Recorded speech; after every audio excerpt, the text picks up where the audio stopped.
Gudoomiyaha degmada Barawe Liibaan Abuukar Cusmaan Baafa ayaa maanta daahfuray imtixaanka shahaadiga ah ee dugsiyada sare oo si rasmi ah uga bilaabmay gobolada dalka. Imtixaankan oo ay u fariisteen arday tiradoodu gaaraysa 58 arday ayuu gudoomiyaha ka daahfuray Barawe, waxaana uu ardayda imtixaanka galaysa bahda waxbarashada iyo cid kasta oo imtixaanka gacanta ku haysaba kula dardaarmay inay u hoggaansamaan shuruucda imtixaanka oo waqti badan la geliyay. Degmada Barawe ayaa si gaar ah ula dardaarmay ardayda imtixaanka shahaadiga u fariisanaysa guud ahaanba dalka.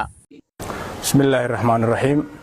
Maanta oo ay taariikhdu tahay 18 bishii 6 2022 waxaan degmada Barawe caasimadda Koonfur Galbeed ku daafurnay imtixaankii heerkiisa koobaad ee dugsiyada sare ee maanta ka dhacaya wadanka oo dhan. waxaan ardayda u rajaynaynaa maanta u fariisatay imtixaanka natiijo wanaagsan iyo guul ayaan u rajaynaynaa. waalidiintii ku soo dadaashay ardaydaasna ayagana sidoo kale waxaan u rajaynaynaa inay ardadooda heli doonaan natiijooyin ay ku farxaan.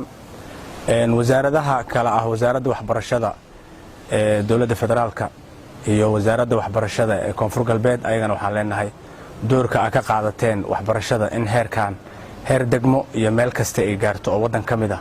waxaan idin leenahay shaqo wacan iyo guul wacan ayaan u rajaynaynaa ardayda dhammaan. Assalaamu calaykum waraxmatullaahi wabarakaatuh.